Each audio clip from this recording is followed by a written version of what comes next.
State. Now, funny how? I mean, funny like I'm a clown, I amuse you? You're tired. Well, the lunchtime whistle and the morning's finally done. I'm jumping in my car, I'm gonna have a little fun. The Doghouse Network's on my radio dial. Big Dog's taking care of business for a while. If you're listening to another station I don't understand, 'cause nobody does it like Thom Abraham. Give us a call, Steve. He's a northern-bred, southern-fed, slick-talking guy. Listeners in his posse are the Junkyard Dogs. The SEC from Tennessee to calling them hogs. From Gainesville up to Lexington to the Tide and Tiger Land, nobody does it like Thom Abraham. I guess I'm on here. Am I on? Can somebody respond? Hey, good afternoon, everyone, and welcome to Reaction Monday in the Doghouse. Look, you can be infuriated. You can be disgusted. You could say it's unforgivable, that it's destructive, or that it's disrespectful, or whatever other adjective the ACC commissioner or the Florida State coach or the AD wants to use. But what it really is right.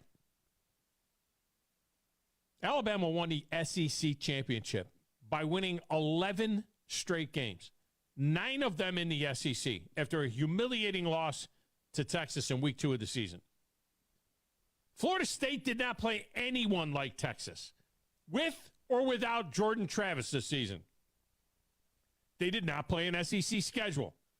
They played in a conference that produced 2 other top 25 teams, Louisville at 15 and Clemson at 22. Their best win was against number 13 LSU, who Alabama beat as well. Yes, the Noles went 2-0 against the SEC. Alabama went 9-0 against the SEC. And that includes beating 4 top 25 teams, including number 1, who had won 29 in a row. So, as Chris Stewart so eloquently said, keep us out. I dare you. Yeah. Bill Hancock is wrapping up his run as the executive director of the college football playoff, having reigned over the entirety of the 4-team era. And he was asked last Tuesday, quote, will the committee choose the 4 best or most deserving? Hancock said it is best. Most deserving is not anything in the committee's lexicon. They are to rank the best teams in order. That's what they do. And just keep in mind, it's the best teams. Keep us out. I dare you. Look, I've always maintained that this 4-team format sucked, especially when you have 5 Power 5 conferences or 5 power conferences. Every year, 1, and in some years 2, major conference champions get left out. Anybody that's listened to my show for more than 20 minutes has heard me say, how can you possibly win a major conference and not get a chance to play for the championship? It doesn't make any sense. That's why I was an 8 playoff guy. From the beginning, I've been an 8-team playoff guy. 5 Power 5 champions and 3 wild cards.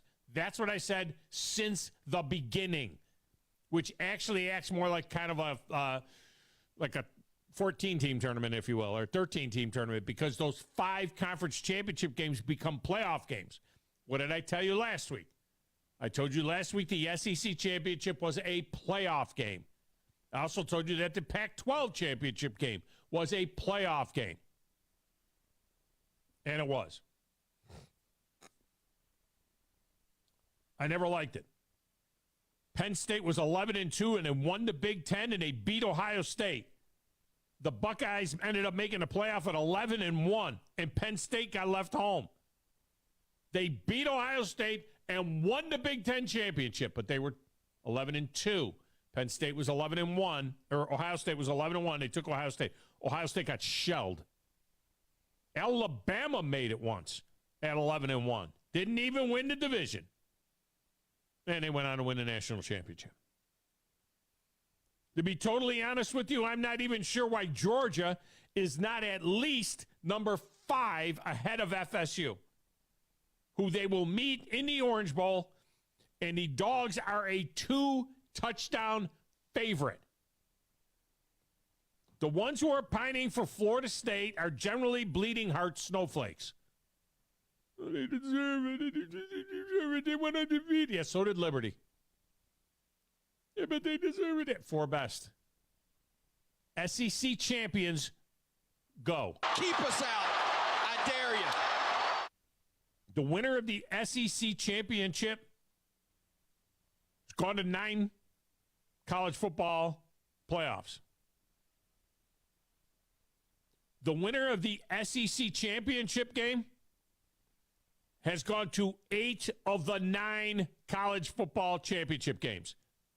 2015, Alabama. 2016, Alabama. 2017, Georgia. 2018, Alabama. 2019, LSU. 2020, Alabama. 2021, Alabama. 2022, Georgia. You win the SEC championship? Keep us out. I dare you. There you go. Come on. Stop already, will you? Look, you want to make the case here? You can make the case. So you're blue in the face. Georgia's a 2-touchdown favorite over Florida State. Just saying. No one deserves to be in the playoff.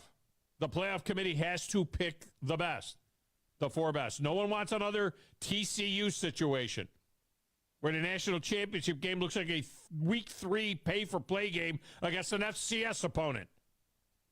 They got 4 heavyweights in there. And for the first time, I think for the first time in the 10 years that they've been doing this, I got to be totally honest with you. Stop me if I'm lying. For the first time, I believe that all 4 teams are capable of winning a national championship. The biggest surprise of the weekend for me was Washington. I called Washington a fraud. I was wrong. I was wrong. I said that Oregon would stomp a mud hole in Washington. I was wrong. Washington belongs. Texas belongs. This did not come down to Texas and Alabama. I told you it wouldn't come down to Texas and Alabama. And if it had come down to Texas and Alabama, it was going to be Texas. This came down to Texas and Alabama and Florida State and anybody else in Florida State. Georgia should be 5. You can make the case that Georgia's one of the best 4 teams in the country. You really could. But who would you take out? Can't take out Alabama. They beat them. Can't take out Texas. They beat Alabama. Can't take out Washington. They're undefeated and beat Oregon twice, which is better than any win Florida State has. Can't take out Michigan. They beat Ohio State. Yeah, I know they play in an easy conference. They didn't get pushed, but they did beat Penn State. They did beat Ohio State, and they had a crappy non-conference schedule. It'll change next year for them. Their conference gets a little more difficult with Washington and Oregon and USC and UCLA in their conference. It gets a little more difficult, and they've got a tough non-conference game with Texas. So they better get something done this time. Unfortunately, if you saw the look on the faces of the Michigan contingent when the announcement was made that Alabama was 4 and would be playing them in the Rose Bowl, well, to quote one texter to the show, Wolverine Dan just soiled his pants. And that's not the way he said it. Facts are stubborn things, people. They just are. I don't know what to tell you. They just are. Thom Luginbill of ABC and ESPN is coming up at the top of the 1 to share his thoughts on all of this madness. Are we going to have these kind of arguments next season in the 12-team playoff for the final team to get in? Look, here's the argument if we were talking about this next season. If you're using next year's system for this, and I can't believe in the Chuck Oliver show just kind of said it, insinuated it. They said, by the way, look at the top 12. When you look at the top 12, they're all next year, they're all SEC and Big Ten teams except for Florida State. They're all, you know what? It doesn't matter. It's actually the top 13. Got to go all the way to Arizona before you get somebody that's not a Big Ten or SEC team next year, except for Florida State, which wants to be in the SEC. Be careful what you wish for.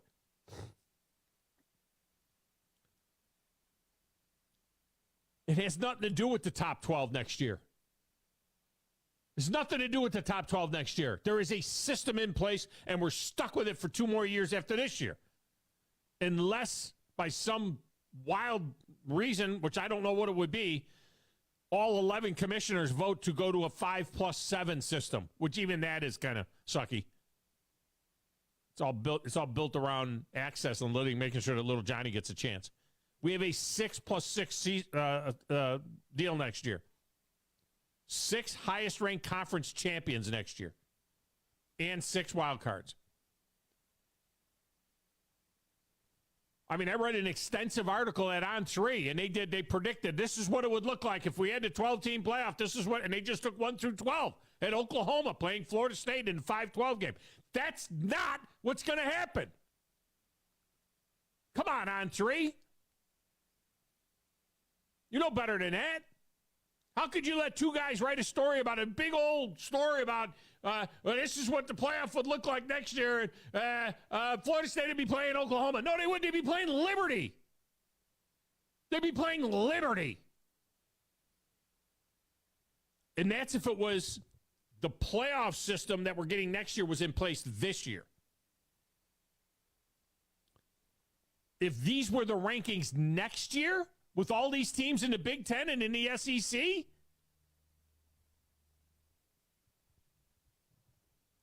I mean, do you realize what it would look like? If you're using next year's system this year, Liberty would be, and they'd be playing Florida State in the first round. Oklahoma would stay home. There'd be 4 SEC teams in there. There'd be 3 Big Ten, 2 Pac-12, 1 Big 12. Oklahoma State, people. And 1 each from the ACC and Conference USA. But if these were the rankings next year after realignment, Michigan, Alabama, Florida State, and number 20, Oklahoma State would be the 4 highest-ranked conference champions because there's only 2 legit conferences. Now, maybe Texas had won the SEC instead of Alabama because they beat Alabama. I don't know. But using what happened this year, Michigan, Alabama, Florida State, and number 20, Oklahoma State would have byes. Washington's in the Big Ten. Texas is in the SEC. Liberty and SMU would be in the playoffs. The 6 at-large teams would be Washington, Texas, Georgia, Ohio State, Oregon, and Missouri. So you'd have the top 9 plus number 20, 22, and 23. The automatic qualifier system takes best off the table. Takes best right off the table. People who are talking about this and writing about it don't know what they're talking about or what they're writing about. Doesn't have anything to do with the top 12. Doesn't have anything to do with the top 12. 6 highest ranked conference champions, which this year would be 20, 22, and 23. Enjoy that. Phone lines are open, 256-576-4977. You can text the show, 732-9TA-SHOW, 732-982-7469, which is a great way to communicate with us. My X feed is at Thom Abraham Show. The stations is at 97.7 ESPN. We are on the Facebook at 97.7 ESPN. At the Facebook page, you get a link to our YouTube channel, WZZN TV. Like and subscribe at WZZN TV. Go to 977ESPN.com. Get links to all of that. While you're at it, get our app, where you can find links to Zone 2, 3, 4, and 5 as well for all our alternate streaming channels for more great programming as we roll into basketball season. Back there in the little glass booth, playing the platters that matter and the stacks of wax and answering the phones, keeping us on the air, and living large with his Falcons in first place. It's the one and only DJ Grizzy Grizz. Who in the blue hell are you? What is your name? It doesn't matter what your name is. I'm the producer of this show. If I didn't step up, you're nowhere. I put this thing together out of spit and polish. I think this is one of the traits of a really good producer. Keep the talent happy. I'm all jacked up on Mountain Dew. That Thom? Hey, Thom. Testosterone high today. Testosterone, whatever the it is. It really doesn't matter what you think. All right? It really doesn't matter what you say. Any of you play sports?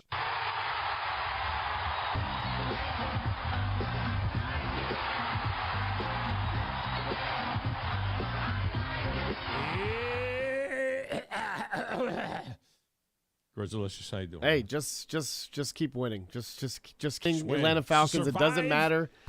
Survive in advance. Survive in advance. All year long. Innovate. Oh, by the way, I'm going to give you the results of Beat the Big Dog and in the trifecta. We'll get to the phone lines. First hour, by the way, wide open in the show. So we'll get to you guys here in a second. I'm going to spit this out because I don't have it in my notes, but I got it in my head. Did you see what the New England Patriots have done? For the first time since 1938. This has not happened in the NFL since 1938, which is like, 85 years or something, right? For the first time since 1938, a team in the NFL has lost 3 straight games while allowing 10 points or less. They lost 10-6, 10-7, and 6-0. They lost 6-0 to San Diego, which has the worst defense in the NFL. Yeah. I mean, they've lost 3 straight games. Now, everybody's saying, look, Bill Belichick, I mean, come on. I mean, what's happened? This is, is this hurting the legacy? He's 2-10. He's the worst team in the league. Bill Belichick's a defensive-minded coach. He's always been a defensive-minded guy. He was a defensive coordinator extraordinaire for the Giants. He's just always had great defenses, okay? So he's got a great defense. They're allowing 10 points, and 6 points in their last 3 games. They've allowed 26 points combined. What is this, Iowa, their offense?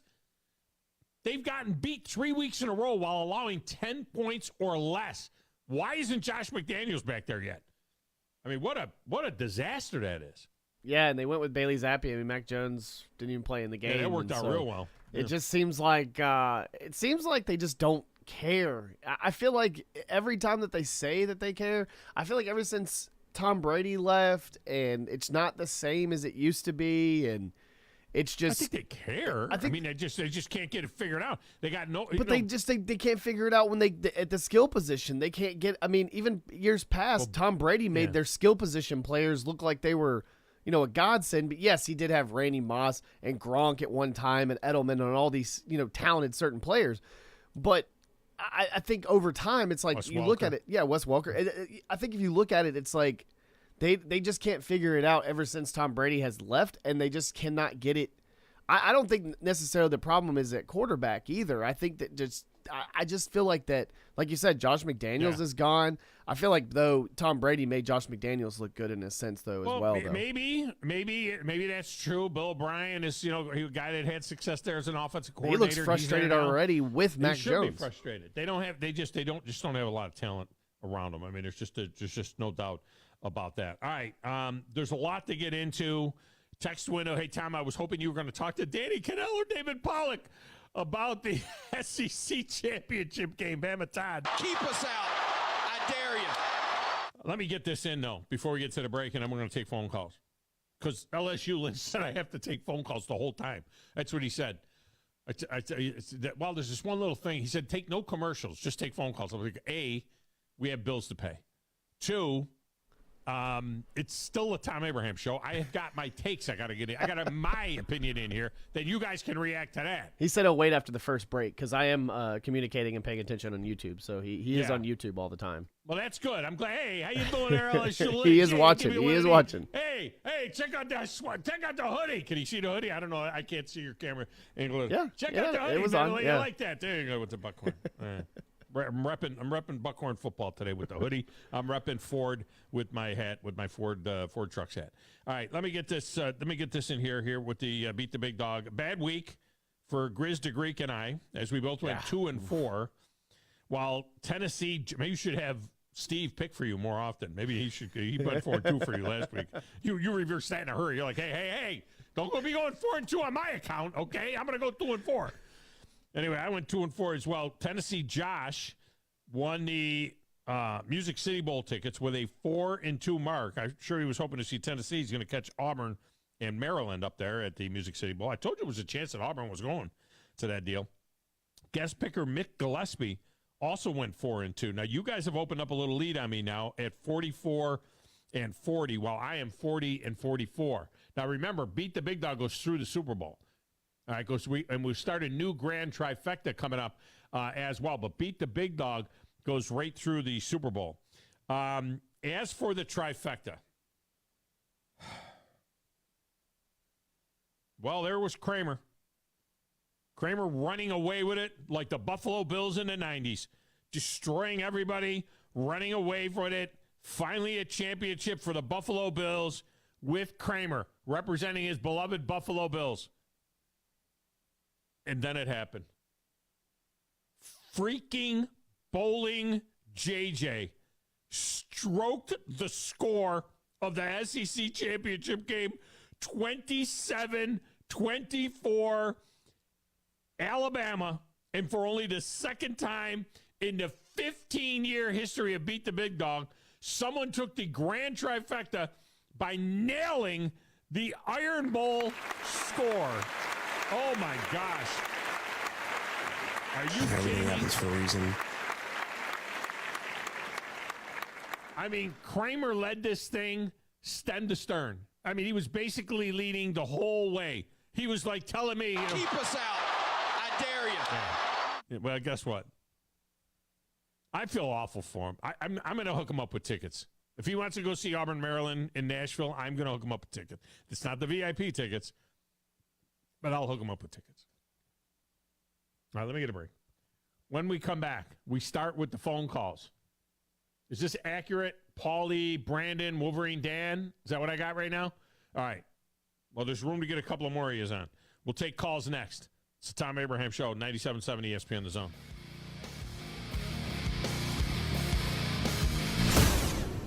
When I chose a garage door company, I did my homework. I needed Precision Overhead Garage Door Service. They have a 5-star Google rating. I checked their reviews and liked what their customers had to say. Precision Overhead Garage Door has lifetime warranty packages. Same-day service if I call before 2 p.m. If they can't make it the same day, my service call fee the next day is waived. They did a 25-point safety inspection on the door and operator. Now that's peace of mind. Residential, commercial, and gate services. Precision Overhead Garage Door Service. Call 256-400-4500. The state's largest orthopedic group is growing to meet the needs of the patients in our community. The Orthopedic Center has long been the most trusted name in orthopedics in North Alabama. So as our area continues on the fast track, so does the need for premier orthopedic care anywhere and anytime you need it. TOC is proud to announce the opening of our new locations in Albertville and Hampton Cove, along with the grand opening of our newest office in Decatur. These clinics will offer the same high-quality orthopedic care you have come to associate with TOC, with the convenience of being closer to home. As a patient, your time is your most precious asset, and we recognize that at TOC. That's why we are also proud to announce the opening of our urgent ortho clinics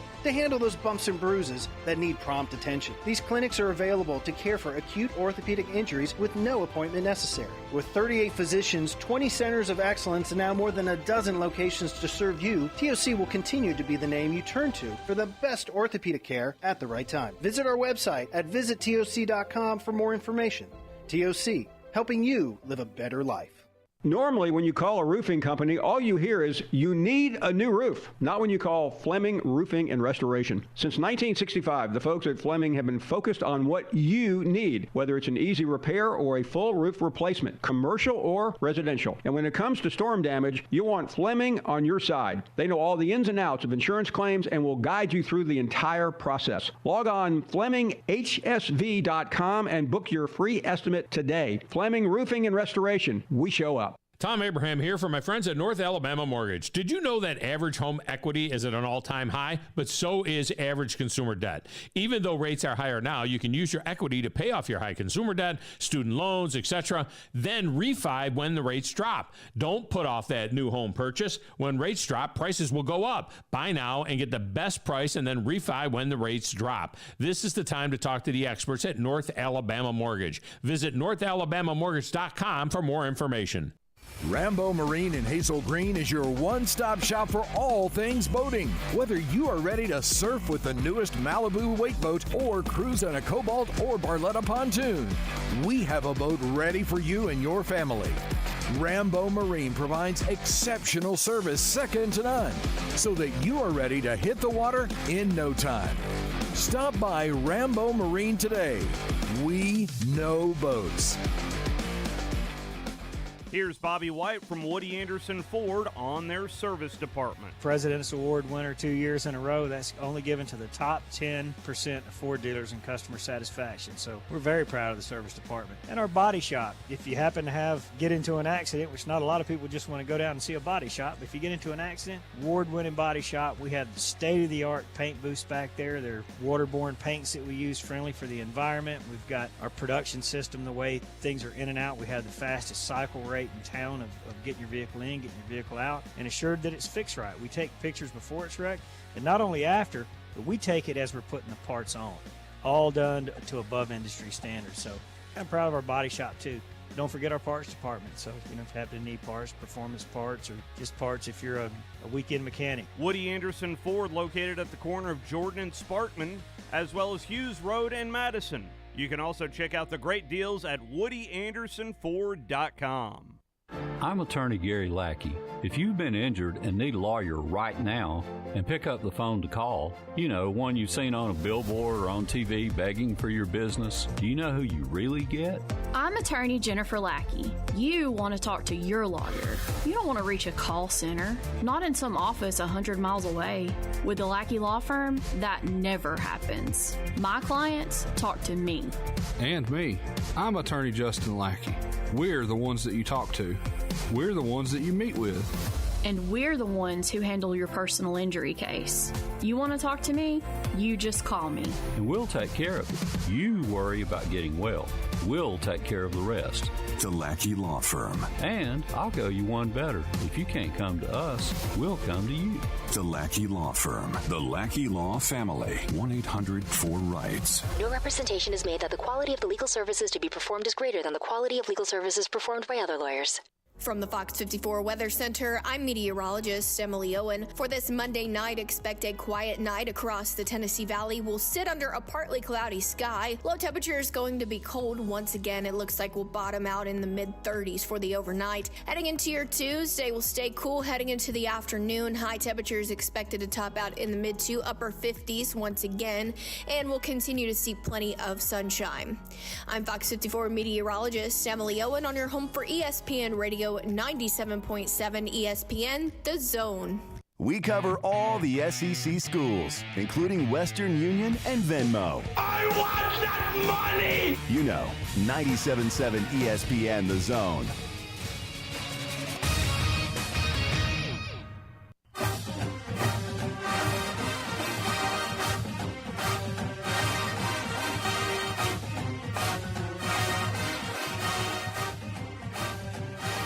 Welcome back, Tom Abraham Show.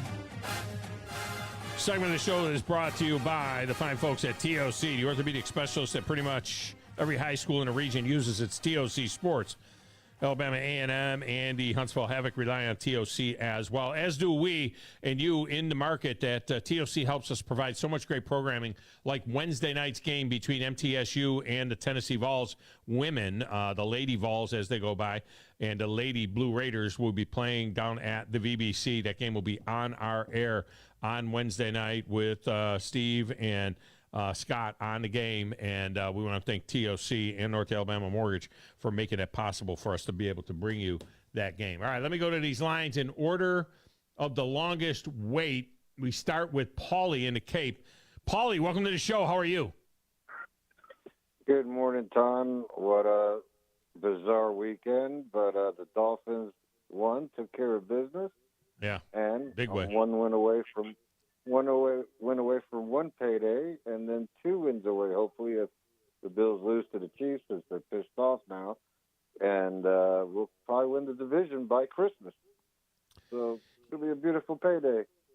Yeah, I mean, the Bills have been a big disappointment, but we'll see. We'll see what happens with that game against the Chiefs. You know, the Chiefs got a little chink in their armor. Although they got, I'm going to be totally honest with you, They got a little bit of the shaft yesterday. I mean, my gosh. I mean, you got to be kidding me with that no call. I mean, the refs are just killing me. They got to do something. I mean, come on. I mean, the only thing that bailed him out, when you look at the video, he hit the ball. If he didn't hit that ball, then obviously he's got to throw the flag there. But that's why he got bailed out, because he did bat the ball. Yeah, well, he also batted the man first. I mean, he hit the man. Look, I'm pulling for the Packers. I'm a Packer guy. I'm pulling for the Packers, but he hit the man first. I mean, he completely ran over the guy. I mean, that should have been a call. That's the only thing that bailed him out, why he didn't get called that, because he hit the ball. But come on, he was mugging him a whole full second, hitting him on the back, the neck. I mean, it's like, my God. And then number 2, I don't know about you, but Louisville got robbed the touchdown. He catches it, his whole body lands in the end zone. Right, so in college he's down by contact, touchdown. But now the defensive player who lands on top of him turns into like a cat's paw pulling a nail off at a board, and his body cranks the ball out of his head as he somersaults off of him through the inertia and everything falling. I mean, come on. The refs got to go, man. They got to go get trained. They got to do something. I mean, it's like, come on. Got to be full time. That's what they got to be. I mean, it's got to be full-time professional referees. I mean, the game has just gotten too fast for these guys that are trying to do this while they're doing everything else that they're doing in their lives. Can't do it. And then number three, what a shame. I heard what you said about the ranking, but under my opinion, I thought if you were undefeated, that's the edge you got, and then there should be all undefeated teams. And if to fit one lost team in, well, are you a division champ? Conference champ? Yes. Texas, Alabama. Oh, you guys happen to have the same record? Yeah. Hold on. Let me think of another tiebreaker. Did you guys play each other? Yeah. Who won? Texas. So if somebody goes undefeated with a crappy schedule or plays in a bad conference, you're okay with them going? The bottom line is the bottom line is 4 best. That's the bottom line. The bottom line is 4 best. Okay. Well, then, right? I can't wait till next year. But we don't have to worry about the 4 best and worry about being undefeated. But then we'll see how the crying's going to be then, Yeah. Well, it'll be over number 12 and number 11 and number 10. You know what I mean? Because if you're Oklahoma, you're getting left out. You're Oklahoma, you're number 10. You're getting left out so that they can put Oklahoma State and Liberty and Little Johnny in there as well. SMU, putting those kind of teams in there. I mean, come on, get out of here. Well, I got you. I'm with you, Todd, all the way on a lot of these things, But here's my question to you next year. You just said next year, out of the top 25, almost everyone's going to be in 2 top divisions, the SEC and the Big 12. The Big 10, correct? Yeah, right? That's right. So, where is the value and how is the scariness of Notre Dame's value going to be? Where's Notre Dame fit in all that? They better get themselves into a. They got to finish in the top. They have to finish in the top, probably 9 or 10 to be an at-large team. That's all they're going to have to do. They're going to have to be a top 9 or 11 team. They would this year. Notre Dame finished 16 at 9-3. They would not be in the playoff if Notre Dame finished number 10 or number 9 in the country. Say they were 10-2 or 11-1, and they finished in the top 8 or 9. They'd be in the playoff as an at-large team. As a wild card. That's why I've been saying it for a long time. They need to join a conference. Now, I'm not going to see, because Notre Dame beat, Mississippi State next year, or beats, SMU, that they're not in the conference and they're in the lock of, top 5, top 6 because they're ranked number 7. Right. Come on. They got to join a conference. End of story. Go Dolphins. I agree. I appreciate you. By the way, I made a mistake. I'm man enough to admit when I make a mistake. I made a mistake when I was talking about next year, Grizz, and you'll appreciate this. I was talking about if this was next year and these were the standings. Yeah. I said that Liberty and SMU would be in. I forgot SMU is going to be in the Big 12. So the highest-ranked team out of the Big 12, ostensibly, we're saying, we don't know who's going to win the Big 12 championship, but the Big 12 champion would be Oklahoma State. Or SMU's be the ACC, right? Who what? Or SMU and the ACC. ACC. They're like the ACC, extra. right, that's the extra team that gets to come They're to the ACC. extra team. They'd be in the ACC. Yeah, they belong in the Big 12. Because they're in Dallas. But yeah, they're going to be in the ACC. So they would be in the ACC. So they would not be in. Florida State is the highest ranking team out of the ACC. So Florida State would be in. Okay, SMU would not be in. So the 6th highest ranked. This would be a real problem. The 6th highest ranked conference champions, Michigan, of course, right? Washington's in the Big 10, so they don't count. Texas is in the SEC, they don't count. Alabama, they would be. Florida State would be, okay? So there's the 3rd. The 4th highest ranked conference champion would be Oklahoma State at number 20. The 5th highest ranked champion would be Liberty out of Conference USA at number 23. Guess what? There are no others. You know who the next highest ranked conference champion would be? John Summerall's Troy Trojans out of the Sun Belt. But that's only in the AP. They don't go past 25 with the college football playoff. What are they going to do? What are they going to do? Because they don't go past 25. And Troy is like 28, right now. In the AP, Troy would be 27, 28 in the AP. Let's see where Troy would be in the coaches. Troy would be in the coaches poll. Troy would be so both of them they'd be 27. So in the coaches and the AP, Troy is 27. Good job by you, John Summerall. They're number 27, but they're not ranked at all by the college football playoff poll. They're gonna have to go deeper than 25 just to find these other 3 conference champions that are going to get automatic berths. Look, Summerall did a great job. Troy, SMU, Liberty, these people, Oklahoma State, these people do not belong in the college football playoff. Brandon is next. Brandon, welcome to the show. How are you? Man, I'm doing pretty good. Went to the game this weekend. I really hope the next time I go to a game, they don't put both bands in the same end zone because you can't hear crap. Why did they do that this year? The hell if I know, but all they did was play the whole time. You couldn't hear anything, no announcements, nothing. The last time I was there, they were in opposite ends. The last time I was there. Yeah, I have no idea. I looked down and I said, this is not going to be good. And they were just belting it out the entire time. So it was just echo after echo after echo. So if you were on the home side, were they to your right or to your left? Would they be in the right end zone or the left end zone if you were on the home side? They were on the south end, both of them, yeah. They'd be to the right. Okay, the right. So they would be to the right. Okay, yeah, that's not good. Yeah, they were on the opposite of the glass open end zone. And okay, yeah. That would be to the right of the home side. Yeah. Yeah, you usually put the band next to the home student section or the away student section. That way your band is there to kind of whip up and get you going when they start playing. So, was one in one quarter and one in the other corner at least? They weren't next to each other. They were in opposite corners, I would think. Yeah, but they were in the 100 section down there, kind of under the canopy, and boy, it was loud. Yeah, I imagine. Well, I went to pretty much all the big games this year. I was at Texas. I was at Tampa. LSU, that was not a big game. All of them. And, well, it was big from the perspective of people. The team began to start to straighten out after that point. Yeah, I think it was a turning point. Yeah, after that. So. Well, it was when they determined who their quarterback should be.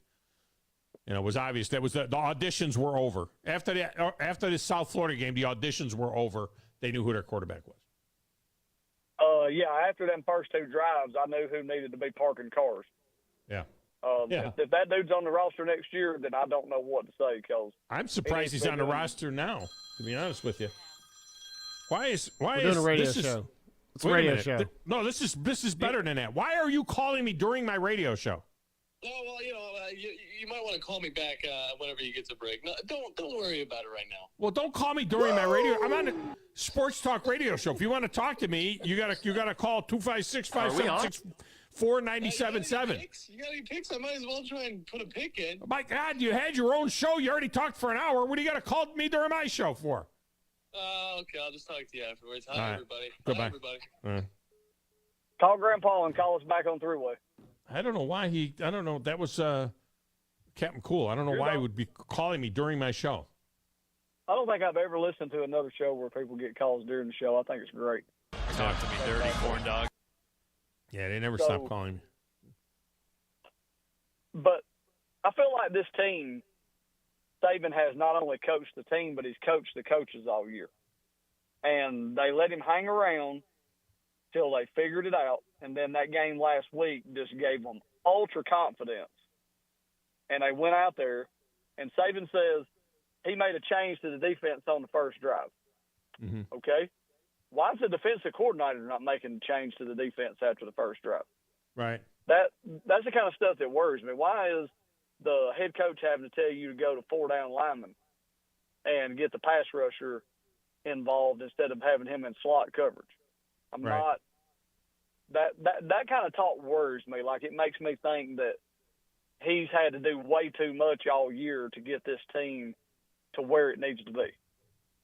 I think he's done his finest coaching job at Alabama since he turned him around.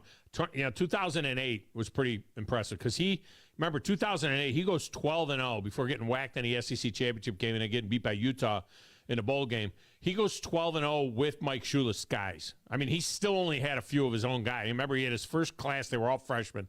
He goes 12-0 with Mike Shula's guys. That was incredible. I mean, that was incredible. This was incredible too. But I would say that 2008. And it would be interesting to know what he would say. He probably wouldn't answer the question. But if you asked him in his heart of hearts, what would you think was his most satisfying year? Going 12-0 in 2008 or going 12-1 in 2023? I can agree with you on that because the talent he had on that team is a lot less than what this is. Right. I mean, this is a good team too. Yeah, this has got 5 classes that were all either first or second, in the country. The kids that make up this team are all, first or second in the country classes. That team in 2008 was made up of a bunch of 2 and 3 stars and a few of his own guys, but a bunch of guys that were left over from Mike Shula. But I feel like Saban has had to do a lot of heavy lifting with not only his coaching staff but his players this year, and you messed around and you let him figure it out. And you let him get into the postseason with a healthy football team. Yeah. And if Michigan wants to line up and play phone booth football with Alabama, in trouble.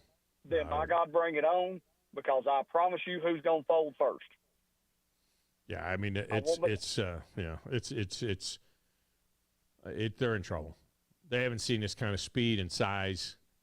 I think Michigan's going to be in trouble. If they think Blake Corum's going to run all over them, they got another thing coming. And they're going to make J.J. McCarthy be a quarterback. And they'll sack him 5 times in that game. And hats off to Hugh Freeze. After what he did in that Iron Bowl, after the way Alabama played against Georgia, I feel like Alabama played bad, but I feel like schematically he did a hell of a job.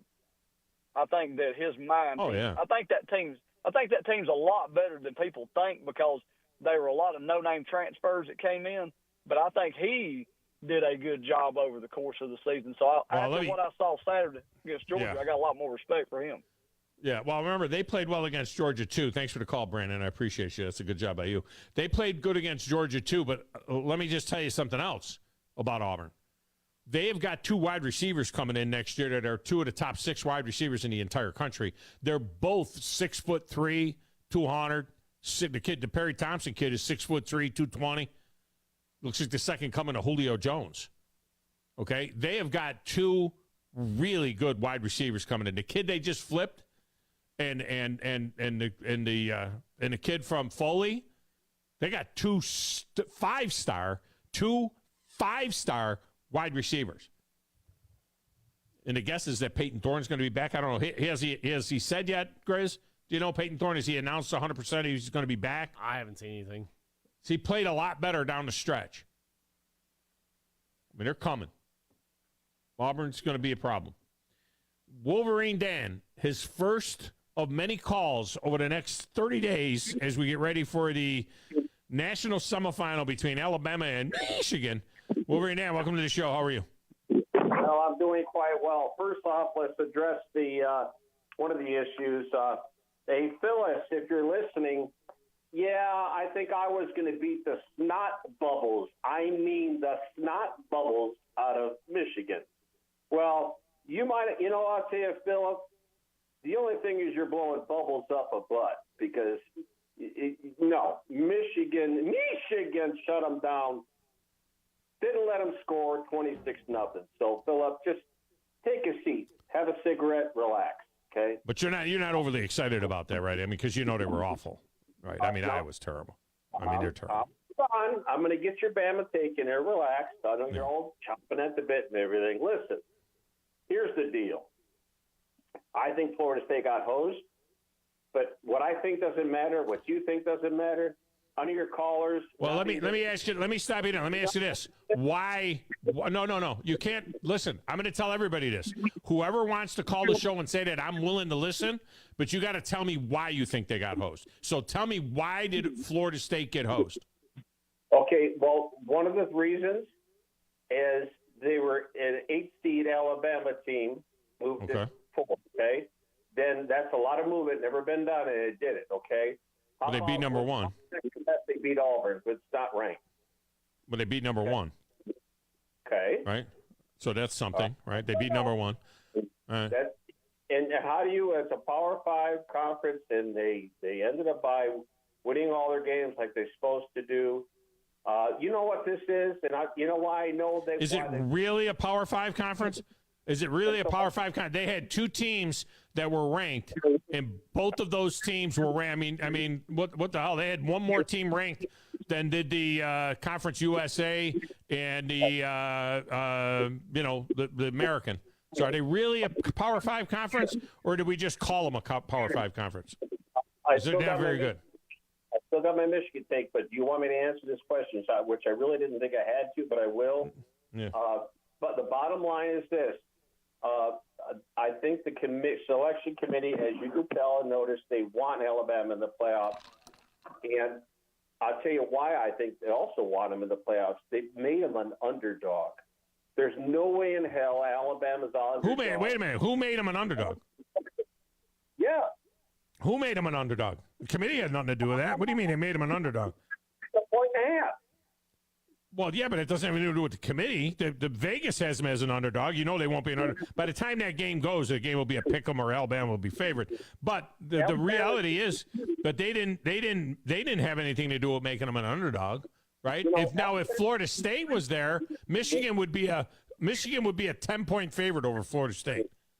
Alabama should be to a 7 to a 10-point favorite over us. Period. I'll just tell you. Oh no! You're better than that. Come on. All right, but let's move on, okay? Because I'll get this real quick, but let's get some stats. First off, we're the first team in NCAA football history to have 1,000 wins. Period. Nobody else. That had nothing to do with this game. Nobody else has ever done 3 consecutive. I know it. That's nothing to do. That's nothing to do with this game. Nobody's ever done it. Okay.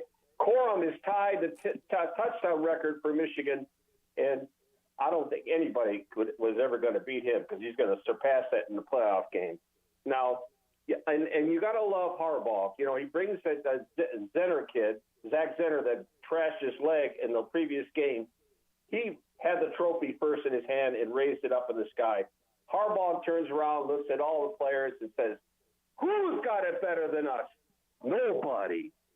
That's a if you ain't cheating, you ain't trying. So they're trying hard. Yeah. He's one of the better cheaters. There's no doubt about it. I mean, anytime you got a coach that was suspended for half the games this season, you got to feel pretty proud about that. I mean, the guy was suspended for half the season, so that's pretty good. I think that's some kind of record. That might be a record too. Two quick takes, real quick. Yeah. First off, the Lions, Laporta, Rookie of the Year, unbelievable tight end. And the Lions win. The division is probably the next couple of weeks will be ours. But let's get back to the Bama game. One more take on the Bama game. Do I want to play Bama? You betcha. No. Every time it happens, I want to play Alabama. Just because you got to be the best, you got to beat the best, and Bama's the best. I understand that. But Tom, there will become a day, and you're going to say after I say this, well, it'll be about while I'm dead and gone. No, it'll happen while I'm still alive. There'll be one time when Bama slips up. And we win the game, and I own it. I own the station. I own everything in this state because it's going to happen eventually. And I'm going to be here, Tom, as well as you know how well I take care of myself. I'm going to live for freaking ever. Okay. So in other words, if they beat Alabama once, you take over the station. Is that what you're saying? I want to make sure I'm clear on this now. I want to make sure if they finally beat Alabama once, if the blind squirrel finally finds the nut and beats them, then you own the station because they got them once. That's okay. You can laugh all you want. I got it. But when the time comes, you're going to be bad about it, okay? But you know what? It comes. Well, we know it won't be next year, right? Because you got a brutal schedule next year. Michigan's playing a real schedule next year. So, I mean, it's tough. Well, Tom, all I know is this. I'm not going to go over here and brag and say we're going to beat Alabama. Most likely we will not. But if it does happen, Tom, you have to honor it. Oh, yeah, there's no doubt. Just like I own Washington. I'm being wrong about Washington. It would be probably and look, I got to be honest with you. I think that the networks and all the muckety mucks, they all hope that Michigan does beat Alabama. People are tired of Alabama winning. You know, it's they'd love to see Michigan with its huge fan base and everything else. A lot of people are. Be honest with you. Thanks for the call, Wolverine Dennis. Good job by you. Got to get Spraken. A lot of people. The best thing that happened to Michigan was Florida State getting snubbed, because now people aren't talking about Michigan being in there with the cheating scandal hanging over their head. So that, you know what I mean? Because that would be the topic, is what Michigan really is number one with the cheating scandal. They're number one. A lot of people don't even think Michigan should be there. On the field, they deserve to be there. We'll see how they do. All right, we'll get a break. We'll come back and wrap up hour number one next on 97.7 ESPN The Zone.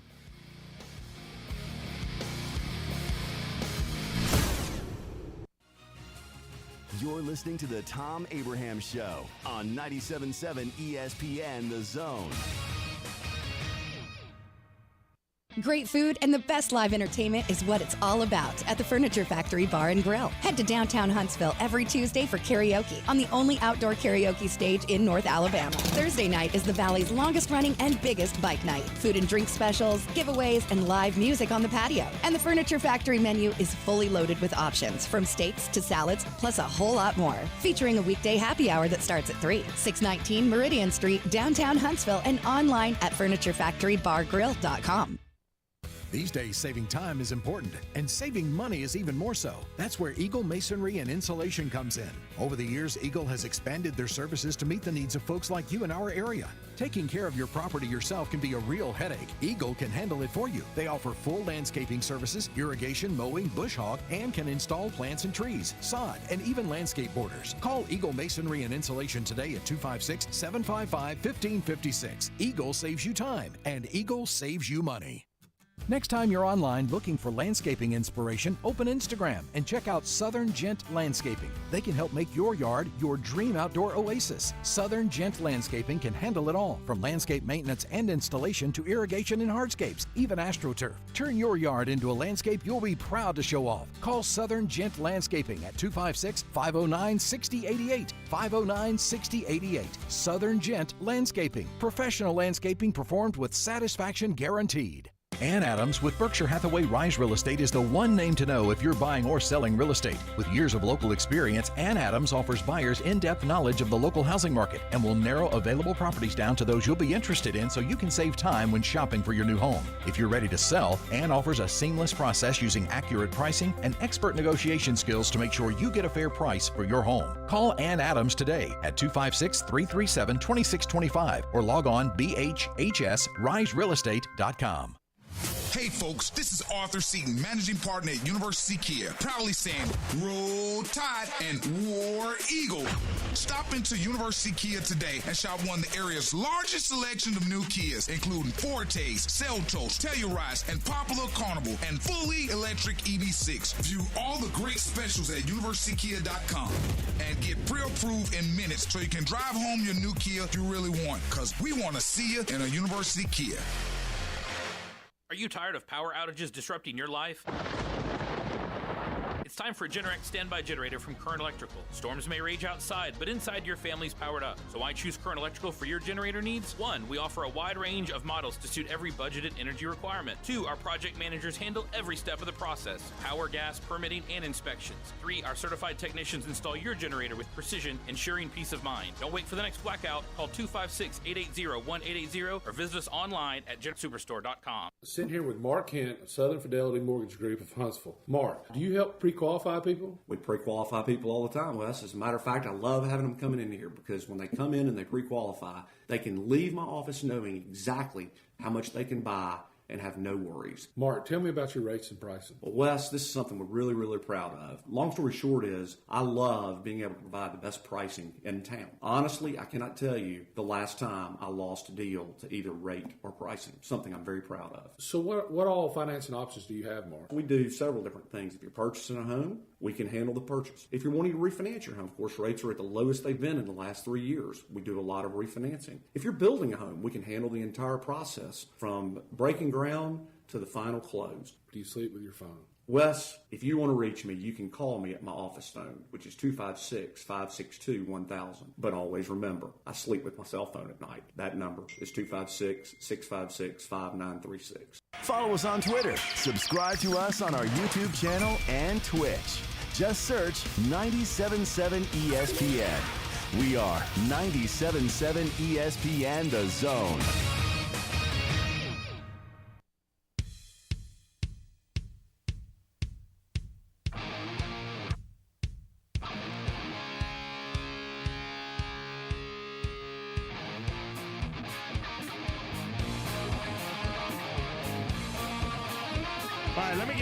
Let me give LSU Lynch the last 2 minutes of the hour because we got Thom Luginbill coming up at the top of the hour. LSU Lynch, what's going on, man? Well, we'll continue this conversation yesterday since I just get 2 minutes and everything. Mm-hmm. Wolverine Day, let me tell you something, son. Alabama is coming. They coming. Look here, there's North Alabama High School that got a better offense than Iowa. You hear me? I mean, come on. Come on. And I still say Jaden Daniels, give him a shot at the Heisman. Congrats to the Alabama fans. Y'all got in. Congrats to Texas. I think they deserve to be in. Thank you for taking my phone call, son, but I will be back tomorrow. All right. Well, you had another minute probably. Probably had another minute to run it. I think Jaden Daniels won the Heisman. All right, LSU Lynch. I think Jaden Daniels won the Heisman. I think that Bo Nix. Totally agree. I think Michael Penix and Bo Nix eliminated each other on Friday night. And I think that Jaden Daniels has won the Heisman Trophy. That's what I think. Speaking of Iowa's offense, did you hear about the bar in Iowa that offered free beer until Iowa scored in the Big Ten championship game? Yeah, that cost them about $500. They poured about 120 beers, which the net was about $500 on that because, well, Iowa just doesn't score. Thom Luginbill is next. This is 97.7 ESPN, The Zone.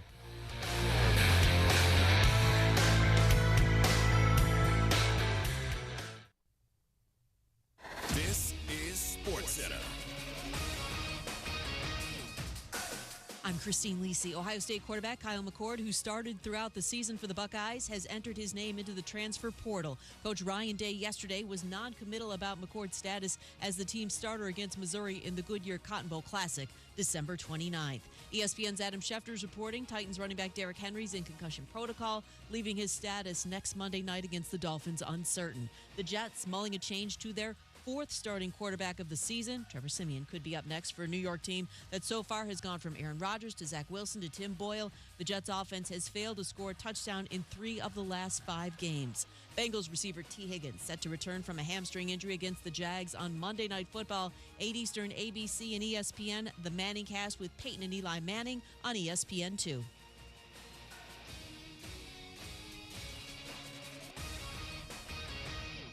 What Watch the Alabama High School Super 7 Football Championship presented by Alabama Community College System December 6th through the 8th on Alabama Public Television. It's all the gut-wrenching, hard-hitting, high-flying action you've come to expect from... Wait, Alabama Public Television? Okay. Watch every game live December 6th through the 8th only on your new home for high school sports, APT. Hi, my name is Dan Aldridge. I'm here to let you know about the Aldridge Law Firm and the soon-to-be-announced Legal Town Center. I've been practicing law in Alabama since 1984, and I also practice in Tennessee. And I'm from North Alabama, and I'm here to represent you and take care of your legal needs. For many of us, hiring an attorney is not high on the priority list and maybe a little scary, but it's something that we all need at some point. So by all means, do your homework. And if you need representation for car accident, wrongful death, medical malpractice, nursing home abuse, or estate planning, or any other matter, just give us a call at 256-534-3188, and you can email me at that is Dan at danaldridgelaw.com. Dan at danaldridgelaw.com. God bless America. No representation is made that the quality of legal services to be performed is greater than the quality of legal services performed by other lawyers. Thom Luginbill here for my friends at Woody Anderson Ford. Bobby White and his team take great pride in their service department, and you can see it the moment you walk into those beautiful new service lanes. And just like a championship team, they all work together to make sure your experience is second to none, whether you drive a Ford or not. Also, check out the gold certified pre-owned inventory at Woody Anderson Ford for great deals every day. Stop by and see them at Jordan and Sparkman or at Woody Anderson of Madison on Hughes Road, or visit WoodyAndersonFord.com. Normally, when you call a roofing company, all you hear is, you need a new roof. Not when you call Fleming Roofing and Restoration. Since 1965, the folks at Fleming have been focused on what you need, whether it's an easy repair or a full roof replacement, commercial or residential. And when it comes to storm damage, you want Fleming on your side. They know all the ins and outs of insurance claims and will guide you through the entire process. Log on FlemingHSV.com and book your free estimate today. Fleming Roofing and Restoration. We show up.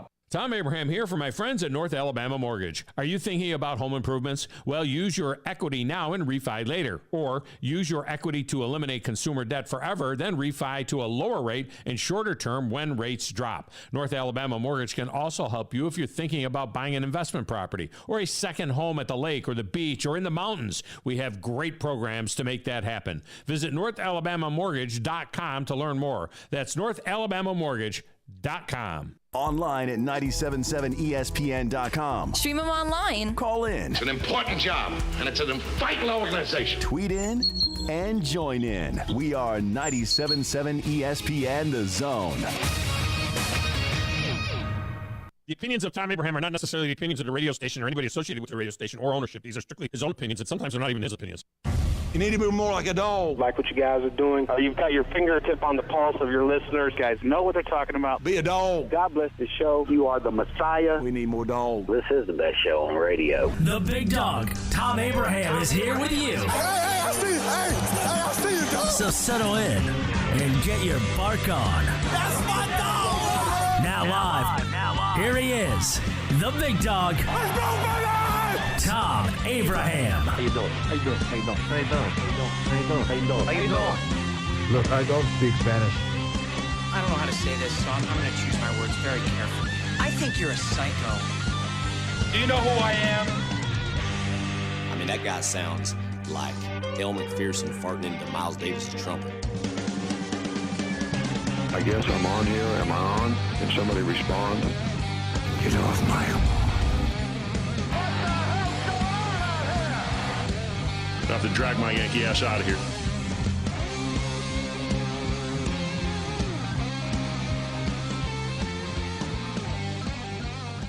And welcome back. Hour number 2 of the Tom Abraham Show. This segment of the show brought to you by Woody Anderson Ford. The service department at Woody Anderson Ford is second to none. No matter what kind of vehicle you have, Woody Anderson Ford can get it repaired and get it right for you. Don't forget the body shop as well. The certified gold pre-owned vehicles and all the new inventory, Woody Anderson Ford.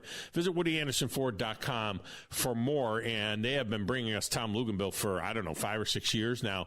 And Lugs joins us on the Neighbors Wealth Management Hotline. Tom, welcome back. How are you? I'm doing good, man. How are you? I am fantastic. Obviously, all the conversation has been about the fact that the committee, depending on your view, got it right or completely destroyed college football as we know it today by selecting really the more deserving SEC champion than the undefeated ACC champion. What was your immediate reaction, when you saw they went that route? I could see both sides of it. I kind of felt like they may do this. I didn't know if they'd have the guts to do it. And listen, I can see both sides of the debate. I mean, the purpose of all of this is to, win your conference, be undefeated, beat everybody on your schedule, like do everything that you can possibly do. I don't think anybody ever thought we would get into this.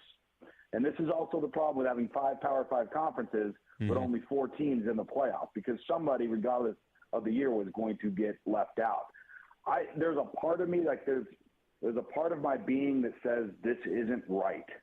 You just went 13-0. You had to do it the last 2 weeks, basically with Band-Aids and gauze pads, and you still did it. And now we're going to tell you have to sit at home. And, oh, by the way, you draw Georgia in the Orange Bowl. Yeah. Right? It's almost like throwing salt on the wound. But then there's another part of me that falls back to the language that the committee used from word go. It's the best 4 teams. And sometimes I wonder if they regret going down that path and using that phrasing, because it created such a polarizing debate between, okay, are you a champion or are you not a champion? Do you have a loss? Do you not have a loss? What does the eye test tell you? All those sorts of things. Well, if the best 4 teams is supposed to trump all of that, then I feel like in this particular iteration, the committee got it right. I don't necessarily like it, and I don't necessarily think they did the wrong thing, but I don't like the message it sends either. Well, yeah, and that's the point, the issue of fairness. I said this all along during this process, ever since we've had a 4-team playoff, that you're always going to leave a Power 5 champion out. I was screaming from the mountaintop about Penn State when they won the Big Ten, and they were a 2-loss team, and it was like, how can you be the Big Ten champion and not get a chance to play in the playoff? And they said the team that you beat, because they only had 1 loss to it, and what did they do? They got the brakes beat off of them, when Ohio State went that year to Penn State, stayed home. So, I have beaten that same drum. The flip side of it is you put yourself at 30,000 feet and look down and you say, the SEC champion's not going to be in a playoff? I mean, are you kidding me? And all you got to do is look at the Vegas odds. I mean, look at the numbers, and you would see that these are probably the best 4 teams. You can make a case for Georgia to be in there, to be honest with you. I don't know who you would take out, but you could make a case for Georgia to be in there. And when you see that Georgia's a 14-point favorite already, over Florida State, it kind of gives a little bit of verification that they did the right thing in picking 4 best. It just feels a little weird that you're leaving an undefeated ACC champion out. On the other hand, schedule. I mean, doesn't schedule and conference mean something? I think that has to mean something too. Can you imagine what the outcry would have been if they had left the SEC champion out, at 12-1, that had beaten the number 1 team in the country? I mean, I think we'd have the same kind of outcry. Yeah, we probably would. The thing in all of this that is, if you look at this particular cycle, this is the first time where I think everybody, for the most part, is in agreement that regardless of who the top 4 are, there are at least 2 teams that are being left out that could legitimately win a national championship. I feel like in the past, okay, there's been teams that have been left out that were deserving to get in, but you weren't really convinced that they could actually win it. Right. And I think in this iteration, there is that sentiment. And I think it applies to several teams. I point to the SEC title game. Like, what if Georgia had been playing that Louisville team? Yeah. Because that Louisville team, as good a job as Jeff Brom had done this year, that team laid a huge egg on a national stage. And if that same Louisville team would have been playing in Atlanta, that would have been a bloodbath. Yeah. And Florida State beat them. Yeah. And Kentucky beat them in their building the week before. I mean, and Kentucky's a middle-of-the-pack SEC team. I mean, conferences mean something. I chuckled because a lot of people have been saying, well, Florida State went 2-0 against the SEC. I'm like, okay. Alabama went 9-0 against the SEC. You know what I mean? And took out the number one team. You know what I mean? Wait a minute here. How can we use Florida State going 2-0 against the SEC as something that is a feather in their cap when Alabama went undefeated and right through the conference championship game? It just doesn't make sense. The bigger argument would have been if it had come down to Alabama and Texas. I never thought it was going to come down to Alabama and Texas. I always thought it was Florida State that would be the team. The biggest surprise for me over this entire weekend of championship games had to be Washington. We have to rethink Washington. I mean, I thought they were going to get hammered by Oregon, and that was going to be the end of Washington. Maybe we need to rethink Washington and what their chances are, even though I think Texas is going to beat them. Yeah, listen, they're a resilient group. While everybody throughout the college football world was talking about how impressive Oregon's been each and every week since that loss to Washington and how Washington kind of paralleled, everybody's been buying into it except for Washington. And they just showed up ready to play. Their ability to run the football, their ability to stop the run on that particular day, I thought was really impressive. Michael Penix Jr. continues to impress. I don't think either quarterback won the Heisman on that day. I don't think either quarterback lost it. I think, if anything, maybe both quarterbacks helped Jaden Daniels, who did not play. But the question that I would have is the team they drew in the playoff in Texas is not the defensive football team you want to face in the semifinal if you're Washington, because they're a different animal on defense. And I think this is where you're going to really find out. You're going to really find out just what does or how important is defense in the semifinal, because Washington will be challenged by that group's front seven big time.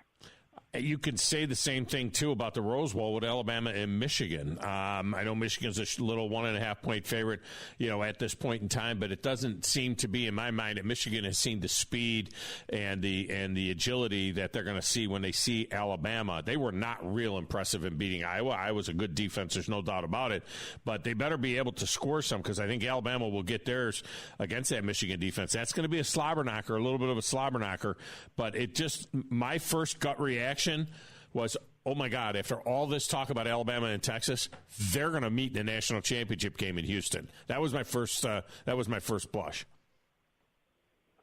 Between who and who now? Say that last one. After all of the Alabama-Texas back and forth as to who deserved, my first thought was when I saw these matchups was Alabama and Texas are going to play in a national championship game in Houston. I mean, it's just that they're going to settle this conversation again. They're going to play in Houston. Wouldn't that be amazing if that's how it ended up playing out, with all of the discussion, all of the debate, all of the back and forth, and the fact that part really didn't play a role in whether Alabama got in or not. You would have thought that it might have, but it didn't. And then to have that happen and have that be a rematch, I think the neat thing about this particular set of semifinals is, on paper, unlike years past, you don't see a blowout anywhere. Right. These are pretty evenly matched semifinal games that are going to come down to small margins of error. And the thing that's interesting about the Alabama-Michigan matchup, and I found it unbelievably amusing when they had the video of the conference room of Michigan's team finding out who they were playing and seeing the reaction, and all that did was further validate that in Michigan's eyes, the committee made the wrong decision. They weren't happy with that. That was hilarious. We had posted that. Michigan, the Big Ten is so down, they haven't had to play anything that even resembles Jalen Milroe at quarterback. No, they didn't. They've got the one big, and that's going to be fun to watch. Yeah, they get the one big win at home against Ohio State, and that's the closest thing. But I don't think they see anything like that. Thom Luginbill with us here. All right, the critics, the cynics, say that your employer, ESPN, that this is just a TV show, and that played into it. That Florida State and being in there instead of Alabama, it's not sexy enough. The new deal with the SEC, there's no way that they could leave the SEC out of this playoff. ESPN had too much of a role in it. How much do you think TV plays into it in terms of getting the four sexiest teams in there, if you will? It's a good question, and it's bantered back and forth each and every year in terms of regional bias or regional matchups or fan base or alumni and viewership and all of those sorts of things. Is the reality to it? Yeah, probably. They're going to shout to the rooftops that it never comes into play. I don't know. You look at the New Year's 6 games. It's there's not going to be a lot of interest in Oregon and Liberty and Phoenix, Arizona. No.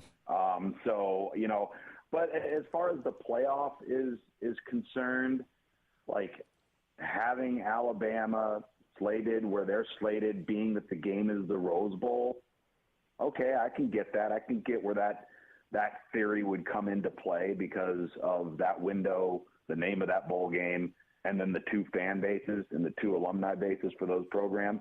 So, yeah, I can see that, to some degree. But at the same time, we're going to have Washington in the Sugar Bowl. Mm-hmm. So that doesn't really play into the narrative.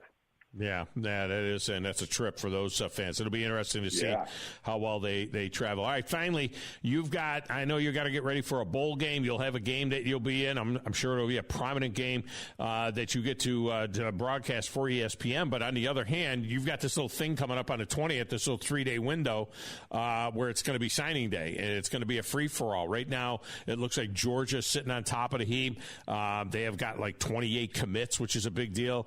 Ohio State, Florida State, Alabama's always closing strong. They're a top 5 recruiting class. Miami sitting there. Florida sitting there in the top 10 as well. What has been the surprise for you, and what will be the surprise for you as we get to the National Signing Day, which we know is in December, not in February, as far as looking at these programs? Miami, as I said, Florida, Oregon in the top 10. What's your thought on who's going to be a big surprise in terms of recruiting? That is my actual answer in it. That is I don't think there are going to be much, if any, surprises. And here's why. Look at the amount of high school kids, top-level high school kids in the ESPN 300 that are already verbally committed. It's the biggest number we've ever had in almost 20 years. Mm.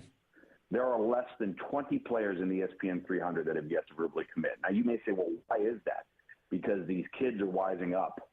They're realizing the shortage of scholarships is real. They're realizing that scholarships are going to transfer portal players before they're going to high school level players. So when the offer is out there and it is real, they're jumping all over it. We're going to have a handful of commitments next Wednesday. We'll be on air for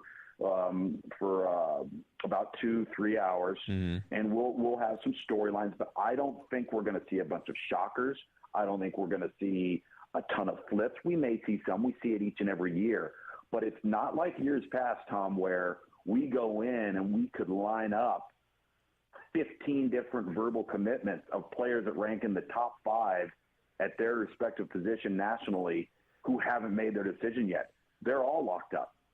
Yeah, well, that's a great point. And then you also, with the transfer portal, it neuters a little bit what these rankings mean, because these are just for the high school kids. You almost have to kind of re-rank after all the transfer portal chaos is over, right? Because, there's so many guys in the transfer portal now that are quality football players.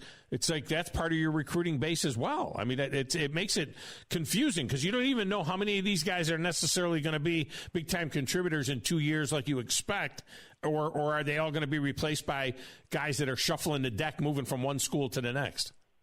Well, yeah, and then when you start to look at them and you go back and you say, okay, well, this team signed 16 guys and 10 guys out of the transfer portal, and 8 of those 10 guys in the transfer portal a year ago or 2 years ago when they were in high school were ranked here. So now you start to say, okay, are we kicking forward those guys in their high school rankings to add to the validity of this class's rank, or have any of those guys actually played, and how much do they matter, to your point? Yeah. Because, the more coaches I talk to on the road throughout the fall, and we start to talk about the transfer portal, the more I'm hearing the same common denominator. If you haven't played, regardless of who you may have been coming out, we're not overly interested in you. Why would we take somebody who hasn't played? We could just take another high school guy that we really like that's going to be ours. But if we're going to improve our team and we're going to take an older guy, let's take an older guy who has actually played college football and been in the transfer portal but hasn't played. And so it's the waters, Tom, have become so muddy that it's hard to keep track of anything anymore. Yeah, well, there's one thing Auburn fan can rest on. As brutal as that loss was in the Iron Bowl, they know that they've got 2 big receivers, 2 big 5-star receivers, Cam Coleman and Perry Thompson, both 6'3", 180 pounds for Coleman, 200 pounds for Perry Thompson. I mean, that's a big, big get. They're getting 2 of the best wide receivers in the entire country. And, for Hugh Freeze's offense in the future, that's outstanding for them. Yeah, that is. It's huge. I mean, you're trying to obviously upgrade your talent, and those are significant upgrades. Those are play right away type of players for Auburn. And now, you got to go attack the quarterback position if you're Auburn. I think that's the interesting thing too that we've seen now through a couple of iterations of the transfer portal, that you got to be every bit as careful in the transfer portal at quarterback as you do in high school at quarterback. There are just no guarantees. I mean, even if a guy's played some, is he going to come in and be a difference maker for your football team? It's hard to find those guys. No doubt about it. Thom Luginbill has been our guest, does a tremendous job, as always, brought to us by Woody Anderson Ford. It's going to be a busy month of December for him. But, Lugs, I appreciate you so much. Always good to get your take, and we'll look forward to chatting again. Yeah, man. Thanks, Tom. All right, thank you. That's Thom Luginbill. All right, we get a break in here. You want to react to any of that, you can do it. Phone lines are open. It's the Tom Abraham Show. It's Reaction Monday on 97.7 ESPN, The Zone. You're listening to the Tom Abraham Show on 97.7 ESPN, The Zone. What if I told you that Bigfoot is real and that he's making the best donuts you've ever had? Come see for yourself at Bigfoot's Little Donuts. Come in and order from over 50 flavors, all made hot and delicious. Ranked in the top 100 donut shops in the nation by Yelp. Bigfoot Little Donuts. Order in store or online at bigfootslittledonuts.com for pickup or delivery from Grub South or DoorDash. South Parkway, Huntsville, and County Line Road, Madison. Bigfoot's Little Donuts. The kitchen is the heart of any home. It's where the family gathers. It's where kids discover old recipes and make them their own. Just starting out or just now getting started on the dream kitchen you've always wanted? I'm Chris Haygood, and from all of us here at Bob Wallace Appliance to the home builders and the homeowners of the Huntsville area, a heartfelt thank you for buying local. We're in Huntsville, Florence, and Coleman, and online at bobwallaceappliance.com. Injured in a car accident? Get the help you need. I'm Morris Lilienthal, a personal injury lawyer right here in Huntsville. I've personally helped over 4,000 clients with their injury claims. My firm, Martinson & Beeson, has been helping clients for over 80 years, and we have received over 300 five-star Google reviews. We know that injuries and accidents can be life-changing, and I'm here to help you navigate the entire process. Get in touch with me right now by visiting morristheattorney.com. There's no charge for our meeting. Again, that's morristheattorney.com. I look forward to helping you. No representation is made that the quality of legal services to be performed is greater than the quality of legal services performed by the lawyer. Are you tired of power outages disrupting your life? It's time for a Generac standby generator from Current Electrical. Storms may rage outside, but inside your family's powered up. So why choose Current Electrical for your generator needs? 1, we offer a wide range of models to suit every budgeted energy requirement. 2, our project managers handle every step of the process: power, gas, permitting, and inspections. 3, our certified technicians install your generator with precision, ensuring peace of mind. Don't wait for the next blackout. Call 256-880-1880 or visit us online at GenSuperstore.com. Hi, this is Wes Neighbors. I'm here with Sam Fleming with Fleming Roofing and Restoration. Sam, tell the folks about Fleming Roofing and Restoration. Hey Wes, our company Fleming Roofing and Restoration specializes in commercial and residential roofing and repairs. I'm a 5th generation Huntsvillian, and our family's been doing construction business in Huntsville area since 1965. Sam, what kind of roofs does Fleming Roofing and Restoration do? Our guys are skilled enough. We can come out and address any kind of leaks or issues you might have on your commercial, on your metal roofing, on your shingles. We can do anything, and we can offer you a solution to repair it, or we can replace it. Well, you guys also do insurance restoration. Our staff has 10-plus years of experience as insurance adjusters, and we really do know the inside and out of the claims process at Fleming Roofing and Restoration. Check out Fleming Roofing and Restoration online at FlemingHSV.com, or you can call or text them at 256-651-9440. Hey, Wes, we show up. At Bryant Bank, we recognize your time is valuable, and easy, secure access to your finances is essential. That's why we provide the financial tools you need to manage your money on the go and make life a bit easier. At Bryant Bank, we're here to help with instant debit cards, Apple Pay, person-to-person payments, and more.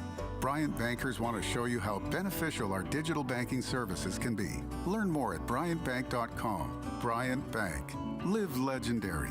Member FDIC. Thom Luginbill here for my friends at Woody Anderson Ford. Bobby White and his team take great pride in their service department, and you can see it the moment you walk into those beautiful new service lanes. And just like a championship team, they all work together to make sure your experience is second to none, whether you drive a Ford or not. Also, check out the gold certified pre-owned inventory at Woody Anderson Ford for great deals every day. Stop by and see them at Jordan and Sparkman or at Woody Anderson of Madison on Hughes Road, or visit WoodyAndersonFord.com. Hey there, Bob Baumhauer here to enjoy another great football season with y'all. And guess what? The salmon are running, so make sure you try our delicious lemon garlic salmon. And for you land lovers, try our sizzling char grilled flat iron Callaway steak, complemented with our special shrimp etouffee. And you'll definitely want to tackle our Alabama hot chicken, smothered in our zesty and tangy, immune-boosting special Alabama hot sauce. Baumhauer's legendary fun and legendary food.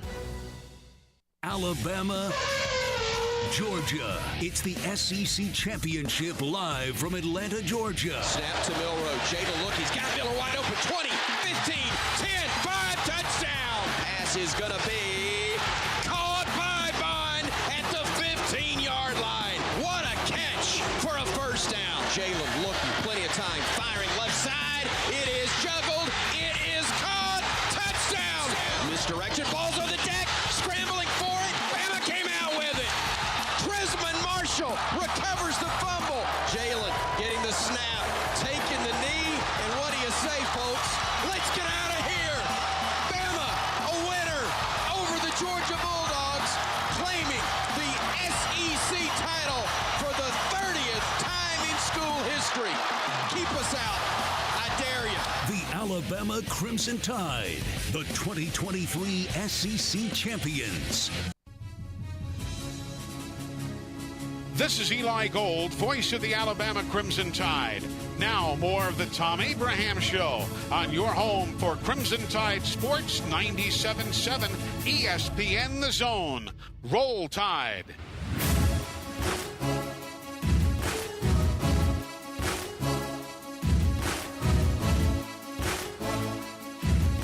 The segment of the Tom Abraham Show is brought to you by the fine folks at North Alabama Mortgage. In Alabama, Tennessee, and Florida, North Alabama Mortgage has you covered. Brian Hammerker and his crew, they do such a tremendous job. They are so invested in the community.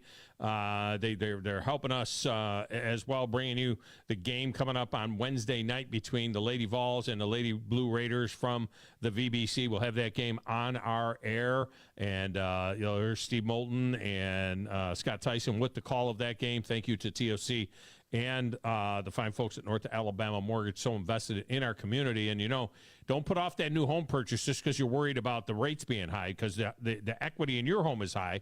And when the rates drop, prices are going to go up. So right now, maybe you can find a good deal out there on a piece of property or a home. You buy that piece of property now, you refi when the rates go down. It is that simple. All right, we're going to get the phone lines open here in a moment. 256-576-4977. Thank you to Thom Luginbill joining us there with his thoughts. And I got to be honest with you. I got to be totally honest with you. Wolverine Dan said something. It kind of just slipped through my head. And I've been thinking about it, and I started thinking about it more and more. Alabama should be to a 7 to a 10-point favorite over us, period. I think that's the mindset. I think that's the mindset of Wolverine fan. And to be honest, if you saw the video of the Wolverines and Jim Harbaugh. Oh, they're scared. Sitting there when the announcement was made, I think what they were thinking. Alabama should be to a 7 to a 10-point favorite over us, period. I mean, goodness gracious almighty. I mean, that's strong. Now, I know it's just Wolverine Dan, but I got to be honest with you. I think Wolverine Dan is speaking for Keith, the Michigan fan. I think Wolverine Dan is speaking for David Cohn, former quarterback at Michigan. I think Wolverine Dan is speaking for Tom Brady. I think Wolverine Dan speaks for Aiden Hutchinson and his mama and his daddy. Alabama should be to a 7 to a 10-point favorite over us, period. Michigan's a 1.5-point favorite.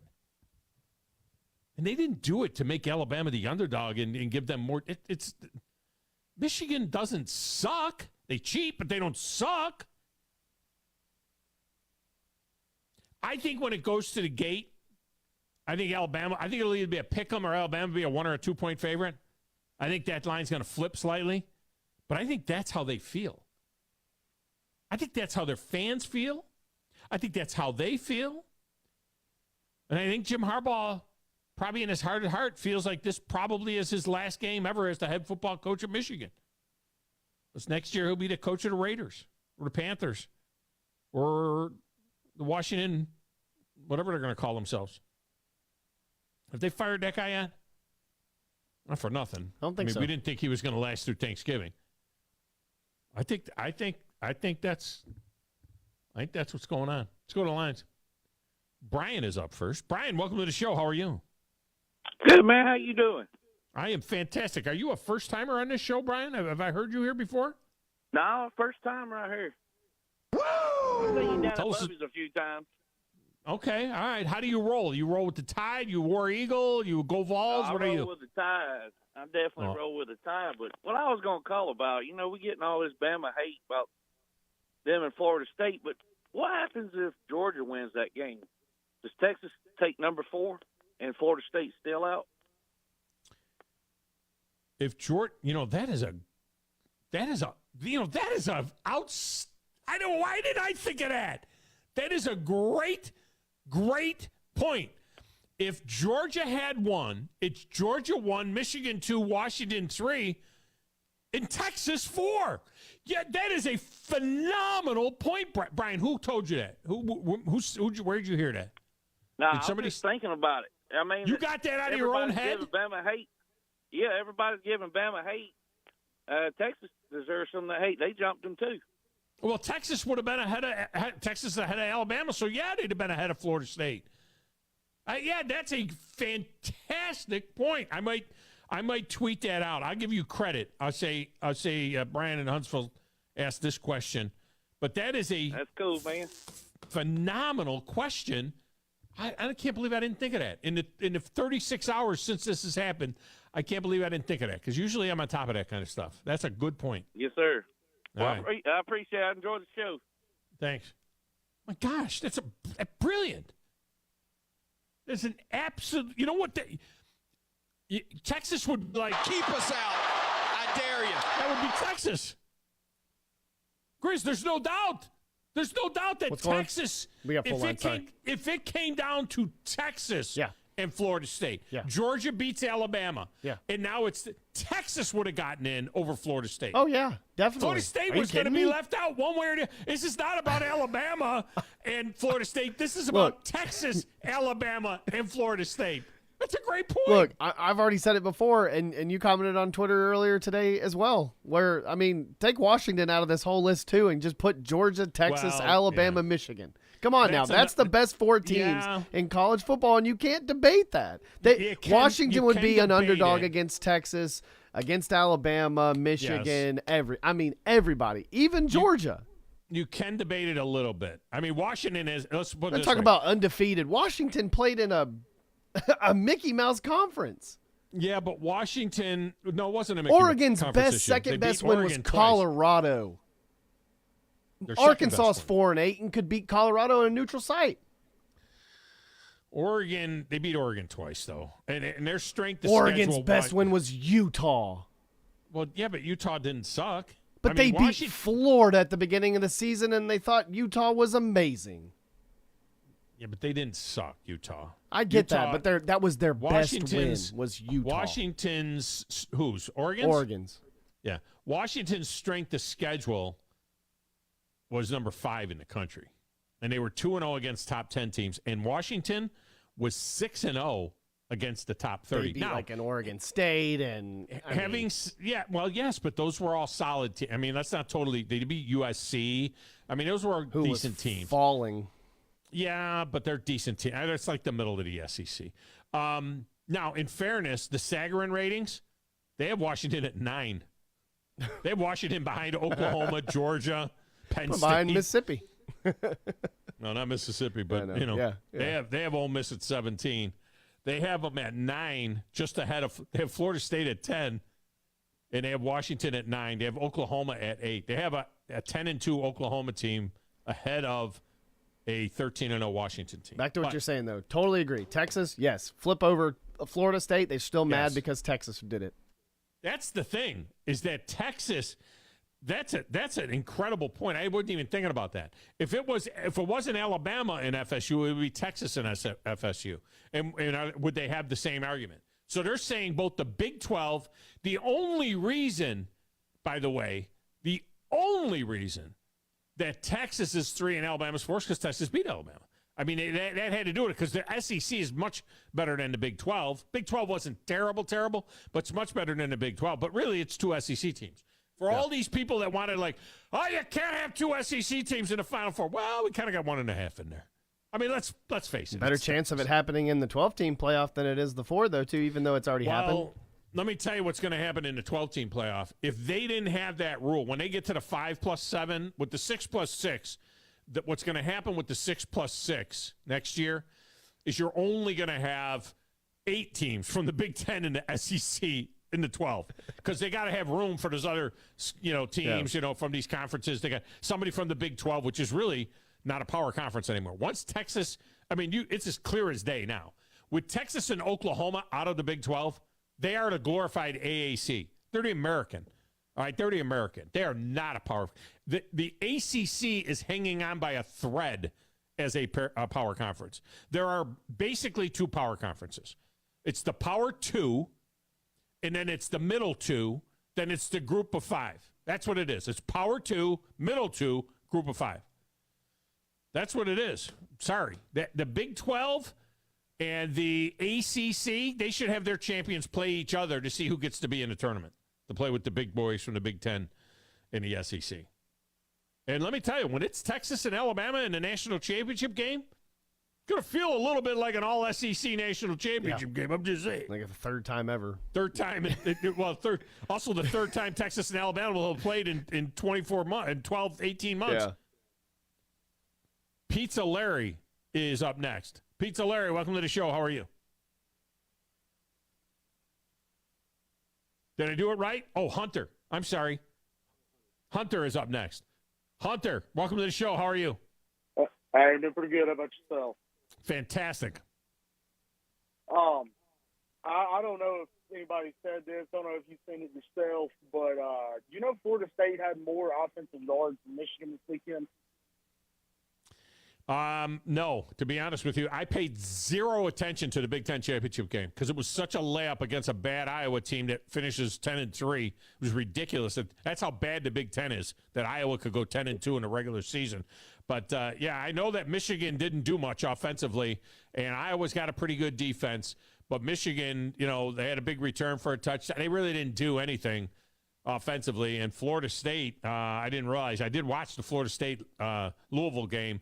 I was at a friend's house. We were playing cards, and we had the game on in the background. But I didn't realize that they even had that many yards more than Michigan.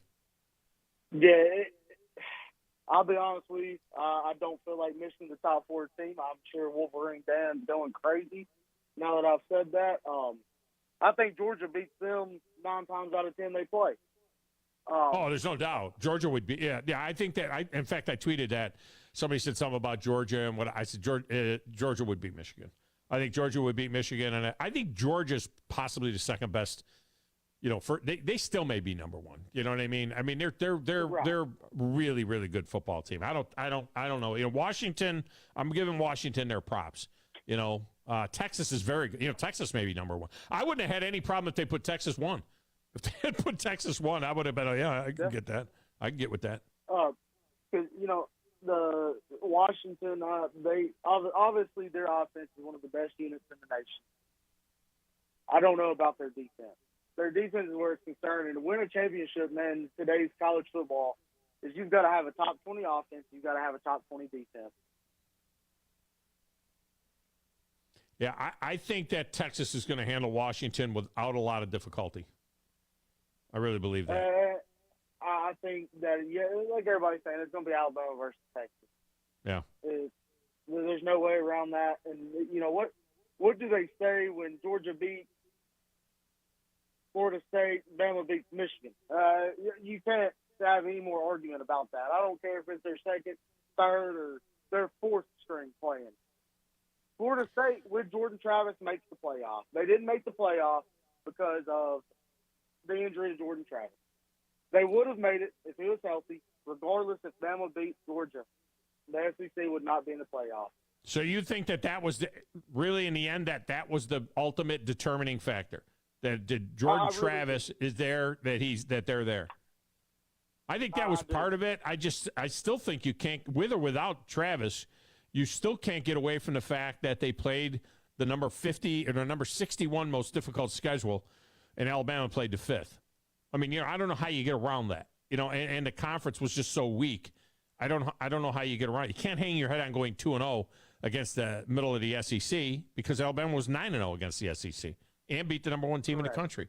So I would have a hard time getting around that, 100% getting around that. To your point, FSU had 219 yards of offense, which is anemic, against Louisville, and Michigan was a more anemic 213 yards of offense against Iowa.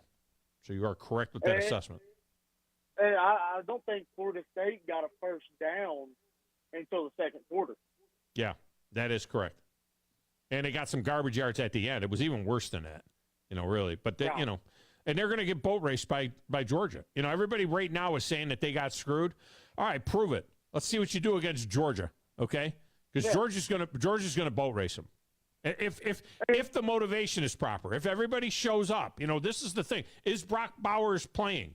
Is Ladd McConkey playing? Who's going to play? That's the only thing about these bowl games now, outside of the playoff, is you just don't know who's going to show up.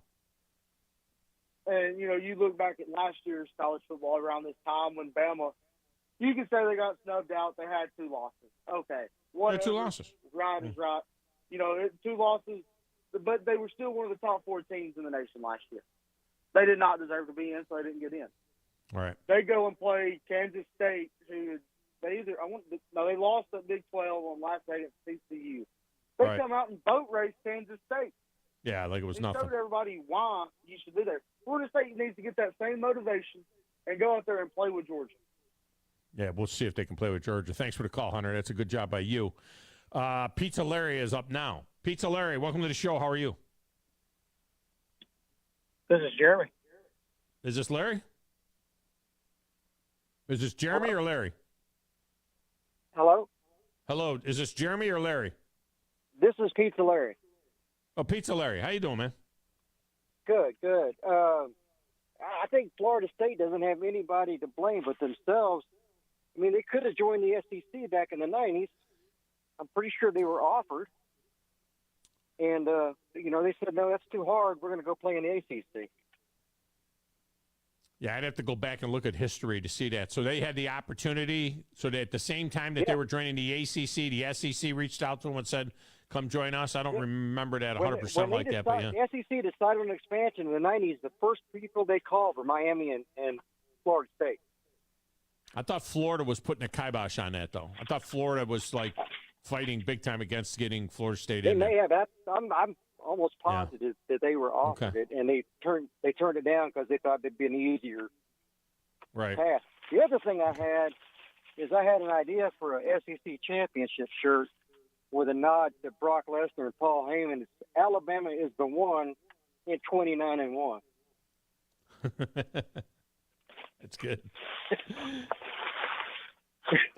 I know how to copyright that, but I like that one. I like that one.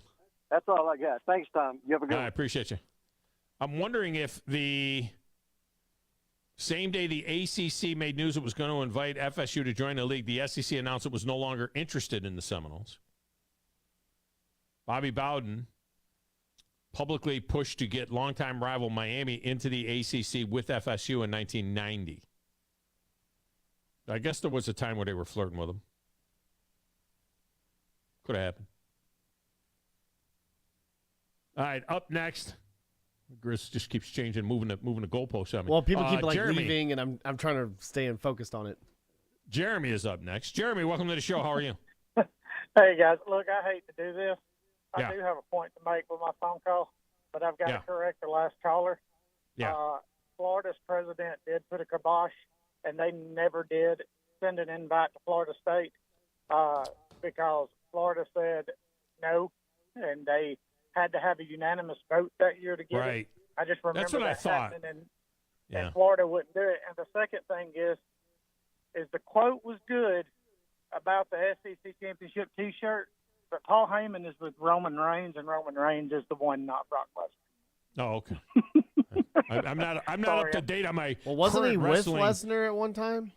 He was with Brock, wasn't he? At one time. Yeah. He was. And the Undertaker and Kane and. He was at one time, but then now he's with Roman Reigns, and Roman Reigns' catchprise is "We're the one." So that's the. Yeah. See, I don't know. Yeah, I don't know because I haven't followed it much since. Eat your vitamins, say your prayers, and stick it straight up all your candy asses. We'd have to go back to. I have come here to chew bubblegum and kick ass, and I'm all out of bubblegum. Yeah, those are my guys. If you have to go back. I'm going to go ahead and bottom line this interview because I ain't got a whole lot of time. I got a man's ass to whip. Yeah, so you'd have to go back to that for me to know. If it's anything since then, I don't know. Well, Florida State was my whole reasoning for calling. Yeah. And, they felt disappointed in the reaction from the ACC on getting them in on hey, you're not on our side. And then I just go back to the letter that Florida State wrote at the beginning of the season to get out of the ACC. Mm-hmm. Florida State shot themselves in the foot, trying to come off with, ACC's not a Power 5. No, they're not, because you said they wasn't. That's a good point. I mean, you said they're not a power conference, so we want out. We want. That's a great point. The Big Ten or the SEC. That's a great point. And who is the chairman of the committee? Boo Corrigan. Where is Boo Corrigan, the athletic director? NC State. So Boo Corrigan, who is an ACC athletic director, is the head of the committee. And a Florida State, you think our conference sucks? All right. And there's 5 ACC committee members on there and 2 SEC. Is that true? Yeah, because I sent you that audio earlier from First Take, and they talked about it earlier in the show. I don't want to drop another show, but I'm just saying there's 5 other. I'm just saying there's 5 other ACC committee members and 2 SEC. I'm calling BS on that. Okay, just because they said it on First Take doesn't mean it's true. All right, let me tell you who they are. Well, they also said 55th strength of schedule for Florida State. I think you said 60th. It's 61. With the site that I look at. Okay, this is what you got. You got the NC State athletic director, Boo Corrigan. He's the director. The 12 people on the committee: Kentucky, Nevada, Utah, Navy, Jim Grobe, who's a former coach at Wake Forest, if you want to call that. Michigan's athletic director, Miami of Ohio's athletic director, they probably thought that was ACC. Nebraska player, a Notre Dame player, a Kansas City player, Virginia Union athletic director, and Kelly Whiteside, who is a reporter. Okay, so I call BS on that. They have one ACC person on here, Jim Grove, and the director, who doesn't have a vote, but one ACC person, Jim Grove. So we're correcting. What was it? First Take? Yeah. You listen. They're in New York. So is City. that one SEC person? Because you said UK. One. Okay. That's it. Mitch Barnhart. But still, is it's the even only, worse. well, no, there's only. What I'm saying is that there's only one from each everything.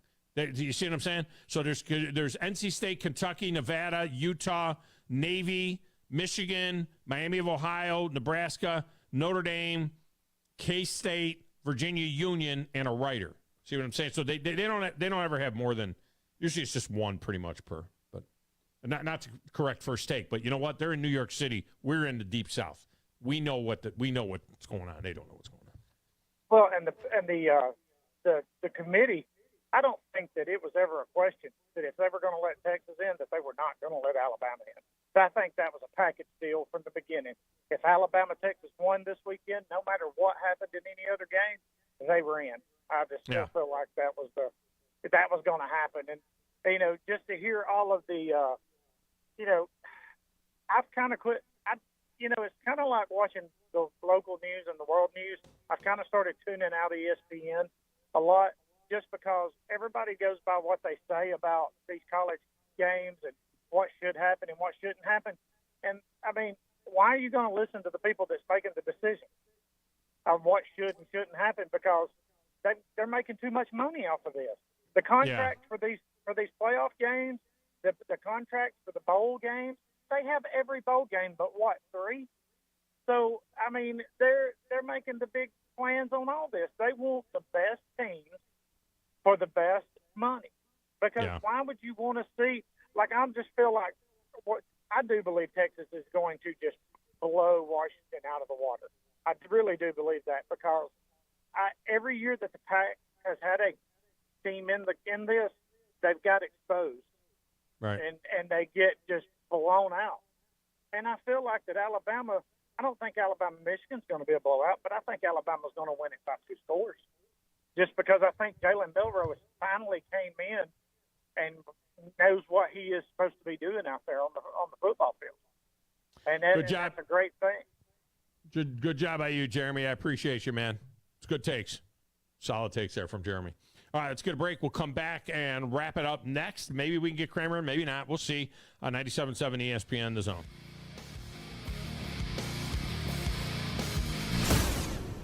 Do you have discomfort in your legs? Varicose veins can affect not only how your legs look, but how they feel. Symptoms of varicose veins include pain, swelling, aching, heaviness, and fatigue. Dr. Tracy Lowry of Best Vein Care of Huntsville can diagnose and treat your varicose veins with the latest minimally invasive techniques. Diagnosis and treatment is covered by most insurances. Call 256-715-7151 to schedule your free screening. Go to bestveincarehuntsville.com.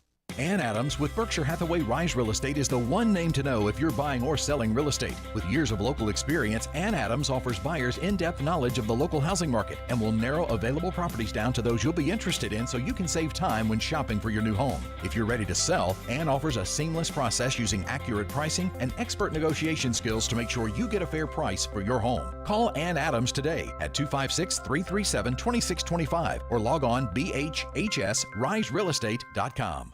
Hi, this is Wes Neighbors. I'm here with Sam Fleming with Fleming Roofing and Restoration. Sam, tell the folks about Fleming Roofing and Restoration.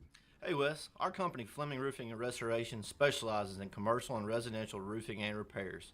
I'm a fifth-generation Huntsvillian, and our family's been doing construction business in Huntsville area since 1965. Sam, what kind of roofs does Fleming Roofing and Restoration do? Our guys are skilled enough. We can come out and address any kind of leaks or issues you might have on your commercial, on your metal roofing, on your shingles. We can do anything, and we can offer you a solution to repair it, or we can replace it. Well, you guys also do insurance restoration. Our staff has 10-plus years of experience as insurance adjusters, and we really do know the inside and out of the claims process at Fleming Roofing and Restoration. Check out Fleming Roofing and Restoration online at FlemingHSV.com or you can call or text them at 256-651-9440. Hey, Wes, we show up. Rambo Marine in Hazel Green is your one-stop shop for all things boating. Whether you are ready to surf with the newest Malibu wake boat or cruise on a Cobalt or Barletta pontoon, we have a boat ready for you and your family. Rambo Marine provides exceptional service second to none, so that you are ready to hit the water in no time. Stop by Rambo Marine today. We know boats.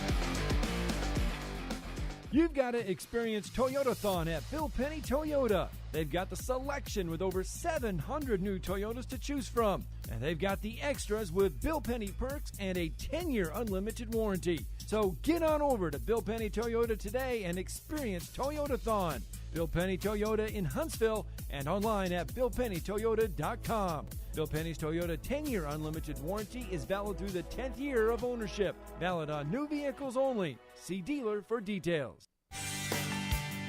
For 50 years, our mission, do the right thing and make long-term decisions. We value our customers, and we invest in supporting you. We use our own technologies to automate, to provide you the best support possible. And we have the strongest guarantees in the industry. I just can't tell you I'm going to provide you great support.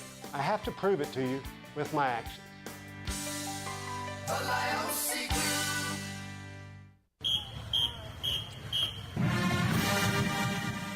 Listen to the Bama Recap Show each Sunday morning at 11, presented by Freedom Marine Center on 97.7 ESPN, The Zone.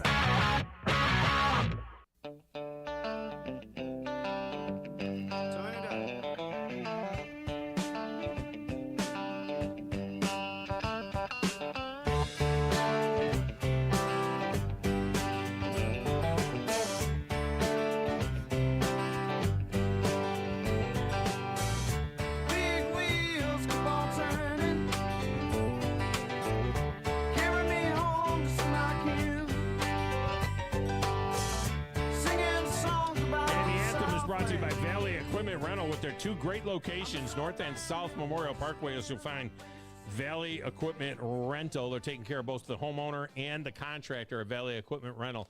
They've got everything you need to get your job done like a pro. And look, with the regular season over now and the conference championship games over, you got like Army, Navy, and then you got like a couple of weeks to get a bunch of jobs done before the bowl games start, and they're sporadic and at night, okay? So this is the time to get some work done around the crib, around your property, and you get it done with Valley Equipment Rental. So whether you need a skid steer or a mini excavator or an air compressor or a jackhammer. I need a jackhammer. You need a jackhammer. They got it at Valley Equipment Rental. They're fantastic. And they're locally owned by Ross Roberts and his team. All right, tomorrow I will be at Baumhauer's. Come by and see me tomorrow. I'll be at Baumhauer's tomorrow for lunchtime at Baumhauer's. Come over and see me. Noon to 2, Baumhauer's, South Memorial Parkway. By the way, Thursday night, 5 to 7, I'll be sitting in for Steve. He'll be doing the Madison Academy State Championship game in Tuscaloosa, so I'll be sitting in for Steve at Full Moon Barbecue with the big man, West Neighbors. That's always fun. Coming up next, it's the Paul Feinbaum Show right here on 97.7 ESPN, The Zone.